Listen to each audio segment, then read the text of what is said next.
Hello, my name is Ray Beauchemin. I will be reading chapters 1 and 2 of The Lion, the Witch, and the Wardrobe by C.S. Lewis. Chapter 1, Lucy looks into a wardrobe. Once there were 4 children whose names were Peter, Susan, Edmund, and Lucy. This story is about something that happened to them when they were sent away from London during the war because of air raids. They were sent to the house of an old professor who lived in the heart of the country, 10 miles from the nearest railway station and 2 miles from the nearest post office. He had no wife, and he lived in a very large house with a housekeeper called Mrs. Macready and 3 servants. Their names were Ivy, Margaret, and Betty, but they do not come into the story much. He himself was a very old man with shaggy white hair which grew over most of his face, as well as on his head, and they liked him almost at once.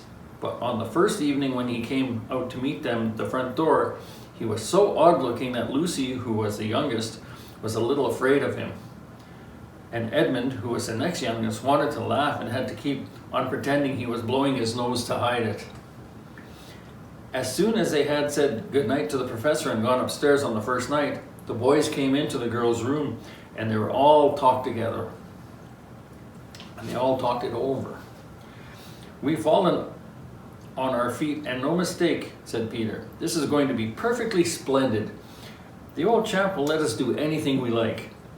"I think he's an old dear," said Susan. "Oh, come off it," said Edmund, who was tired and pretending not to be tired, which always made him bad-tempered. "Don't go on talking like that." "Like what?" said Susan. "And anyway, it's time you were in bed."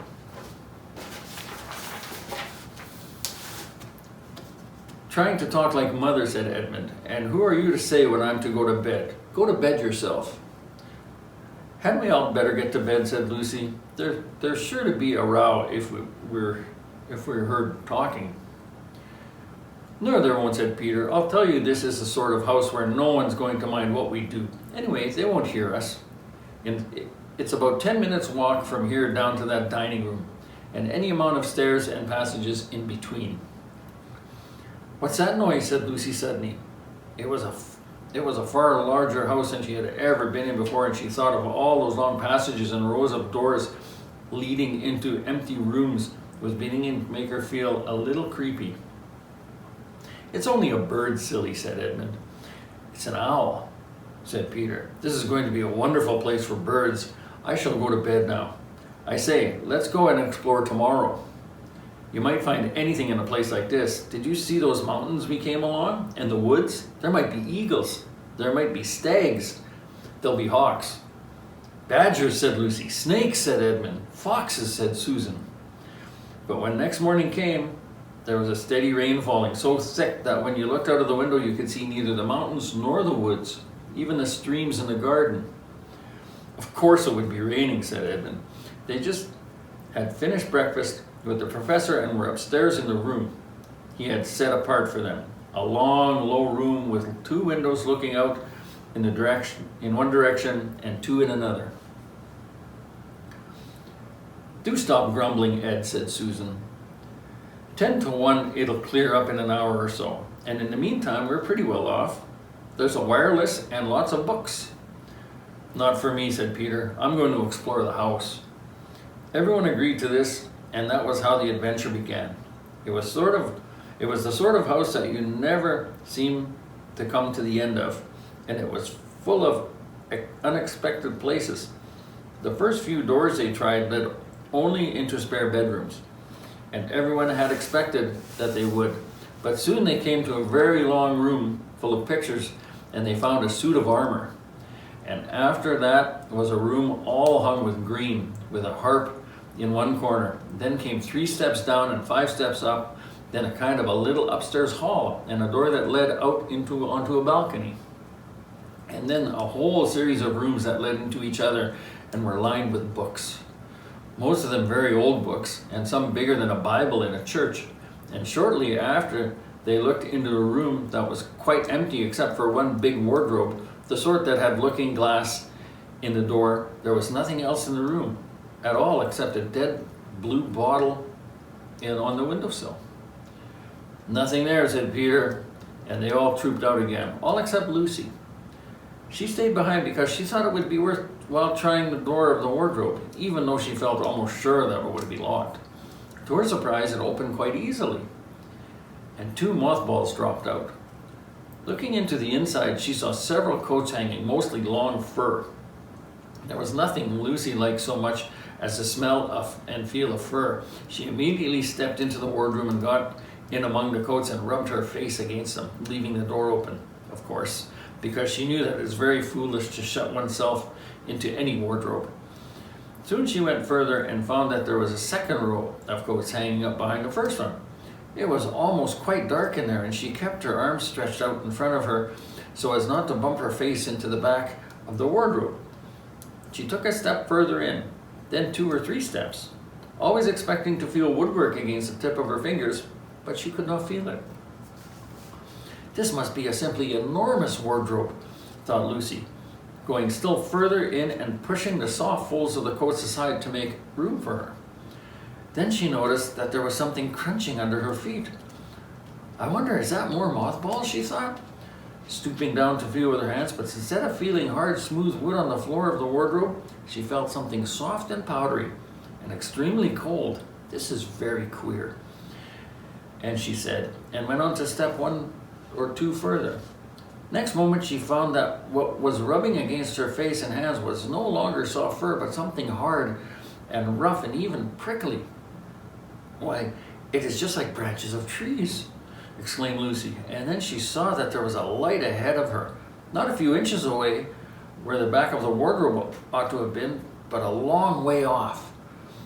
Something cold and soft was falling on her. A moment later, she found that she was standing in the middle of a wood at nighttime with snow under her feet and snowflakes falling through the air. Lucy felt a little frightened, but she felt very inquisitive and excited as well. She looked back over her shoulder, and there, between the dark tree trunks, she could still see the open doorway of the wardrobe and even catch a glimpse of the empty room from which she had set out. She had, of course, left the door open, for she knew that it was very silly to shut oneself into a wardrobe. It seemed to be still daylight there. "I can actually get back if anything goes wrong," thought Lucy. She began to walk forward, crunch, crunch, over the snow and through the wood toward the other light. In about 10 minutes, she reached it and found that it was a lamppost. As she stood looking at it, wondering why there was a lamppost in the middle of a wood, and wondering what to do next, she heard a pitter-patter of feet coming towards her. And soon after that, a very strange person stepped out from among the trees into the light of the lamppost. He was only a little taller than Lucy herself, and he carried over his head an umbrella, white with snow. From the waist upwards, he was like a man, but his legs were shaped like a goat's. The hair on them was glossy black, and instead of feet, he had goat hoofs.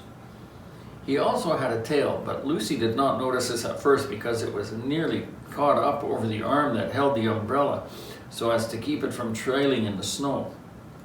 He had a red woolen muffler around his neck, and his skin was rather reddish too. He had a strange but pleasant little face with a short pointed beard and curly hair, and out of the hair there stuck 2 horns, one on each side of his forehead. One of his hands, as I have said, held the umbrella. In the other arm he carried several brown paper parcels. What with the parcels and the snow, it looked just as if he had been doing his Christmas shopping. He was a fawn, and when he saw Lucy, he gave such a start of surprise he dropped all his parcels. "Goodness gracious me!" exclaimed the fawn. Chapter 2, What Lucy Found There. "Good evening," said Lucy, but the fawn was so busy picking up his parcels at first he did not reply. When he had finished, he made her a little bow. "Good evening." "Good evening," said the fawn. "Excuse me, I don't want to be inquisitive, but should I be right in thinking that you are a daughter of Eve?" "My name's Lucy," she said, not quite understanding him. "But you are, forgive me, you are what they call a girl?" asked the fawn. "Of course I'm a girl," said Lucy. "You are in fact human?" Of course I'm human, said Lucy, still a little puzzled. To be sure, said the fawn. How stupid of me. But I've never seen a son of Adam or a daughter of Eve before. I am delighted. That is to say, and then he stopped as if he had been going to say something he had not intended to, but remembered in time. Delighted, he went on. Allow me to introduce myself. My name is Thomas.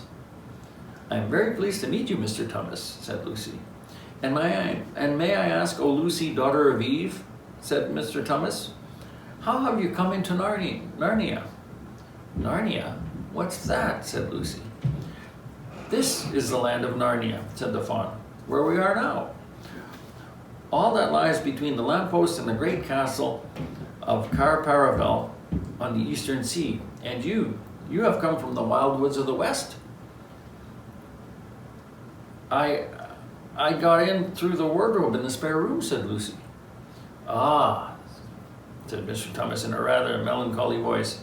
If only I had worked harder at geography when I was a little fawn, I should no doubt know all about these strange countries. It's too late now.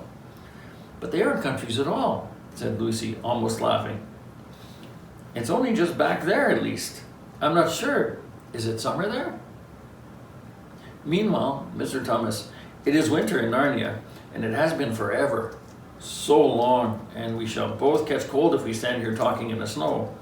Daughter of Eve, from the far land of Spare where eternal summer reigns around the bright city of Wardrobe, how would it be if you came and we had tea with me? Thank you very much, Mr. Thomas, said Lucy, but I was wondering whether I ought to be getting back.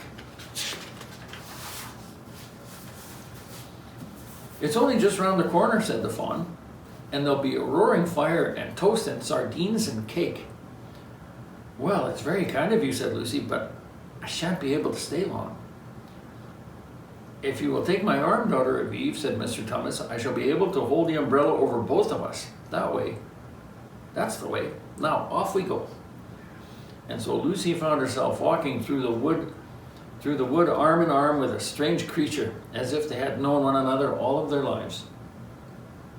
They had not gone far before they came to a place where the ground became rough and there were rocks all about and little hills up and little hills down. At the bottom of one small valley, Mr. Thomas turned suddenly aside as if he were going to walk straight into an unusual large rock. But at the last moment, Lucy found that he was leading her into the entrance of a cave. As soon as they were inside, she found herself blinking in the light of a wood fire. Then Mr. Thomas stooped and took a flaming piece of wood out of the fire with a neat little pair of tongs and a little lamp. Now, we shan't be long, he said, and immediately put on a kettle. Lucy thought she had never been in a nicer place. It was a little bit dry. It was a little dry, I'm sorry. Clean cave of reddish stone with a carpet on the floor and 2 little chairs. One for me and one for my friend, said Mr. Thomas. And a table and a dresser and a mantelpiece over the fire, which Lucy thought must lead to Mr. Thomas's bedroom. And on one wall was a shelf full of books. Lucy looked at these while she was setting out the tea things. They had titles like The Life and Letters of Silenus or Nymphs and Their Ways of Men, Monks and Gamekeepers, A Study of Popular Legend, or Is Man a Myth? Now, daughter of Eve, said the fawn. And really, it was a wonderful tea. There was a nice brown egg, lightly boiled for each of them, and then sardines on toast, and then buttered toast, and then toast with honey, and then a sugar-topped cake. And when Lucy was tired of eating, the fawn began to talk. He had wonderful tales to tell of life in the forest. He told about the midnight dances and how the nymphs who lived in the wells and the dryads who lived in the trees came out to dance with the fawns, about long hunting parties after the milk-white stag who could give you wishes if you caught him, about feasting and treasure-seeking with the wild red dwarfs in deep mines and caverns far beneath the forest floor, And then about summer, when the woods were green, and old Silenius on his fat donkey would come to visit them, and sometimes Bacchus himself. And then the streams would run with wine instead of water, and the whole forest would give itself up to the jollification for weeks on end. Not that it's always winter now. Now that it isn't always winter now, he added gloomily.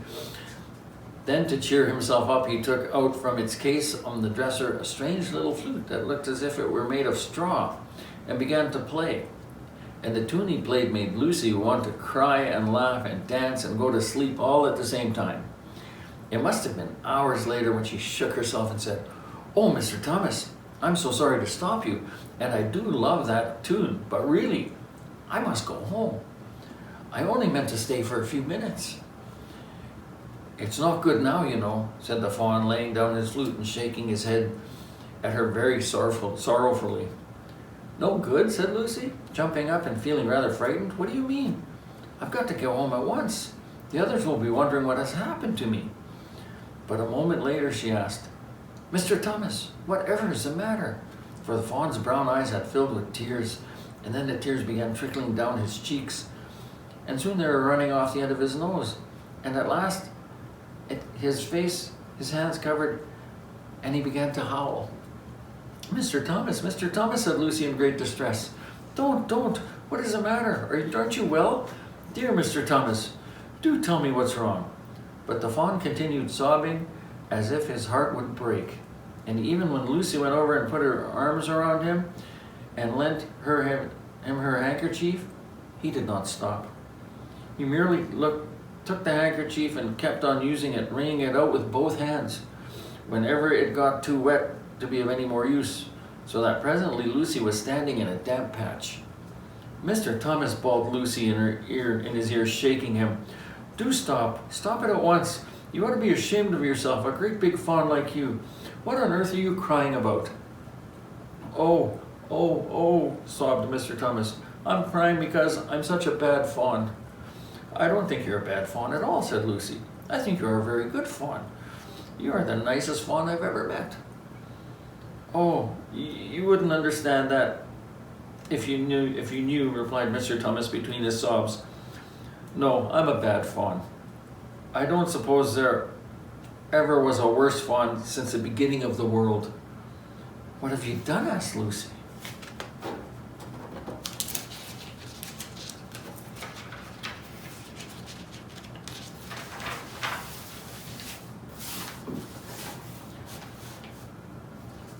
"My old father now," said Mr. Thomas. "That's his picture on the mantelpiece. He would never have done a thing like this." "A thing like what?" said Lucy. "Like what I've done," said the fawn. "Taken service under the White Witch. That's what I am. I'm in the pay of the White Witch." "The White Witch? Who is she?" "Why, it is she that has got all Narnia under her thumb. It's she that makes it always winter and never Christmas. Think of that." "Why is it that she has Narnia under her thumb and she makes it always winter and never Christmas?" "How awful," said Lucy. "But what does she pay you for?" "That's the worst of it," said Mr. Thomas with a deep groan. "I'm a kidnapper for her. That's what I am. Look at me, daughter of Eve.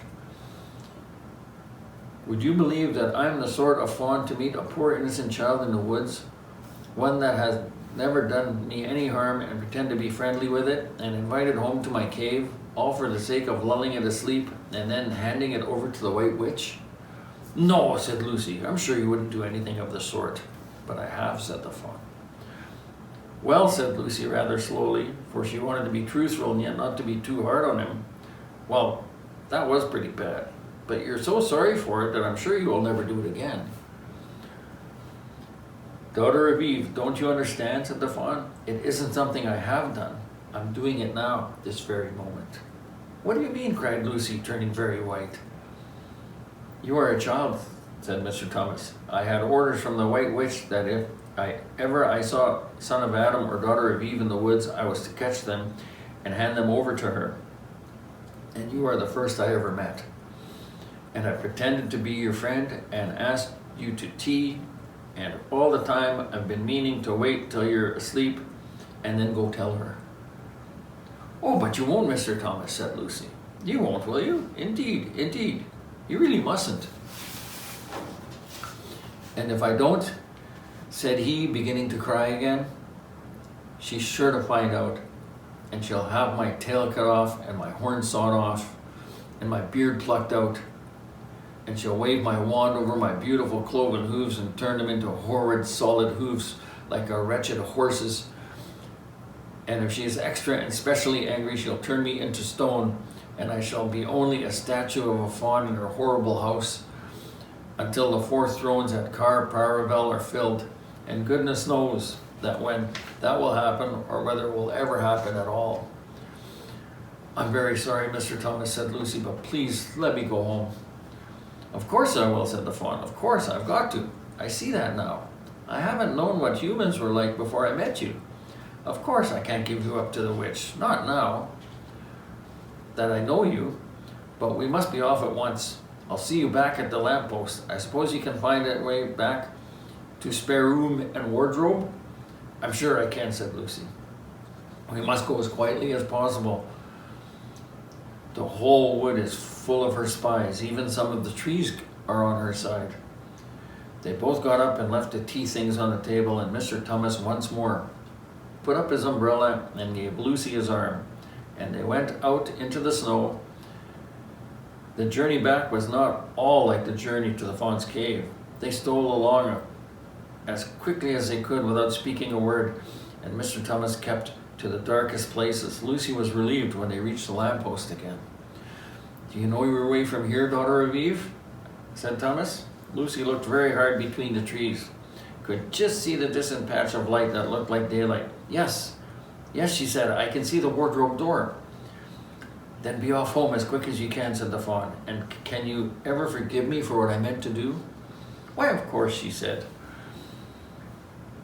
"And I do hope that you won't get into dreadful trouble on my account. Farewell, daughter of Eve," he said. "Perhaps I may keep the handkerchief?" "Rather," said Lucy, and then ran toward the far-off patch of daylight as quickly as her legs could carry her.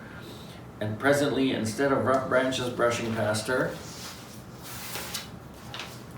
she felt coats, and instead of crunching snow under her feet, she felt wooden boards. And all at once, she found herself jumping out of the wardrobe into the same empty room from which the whole adventure had started. She shut the wardrobe door tightly behind her and looked around, panting for breath. It was still raining, and she could hear voices of the others in the passage.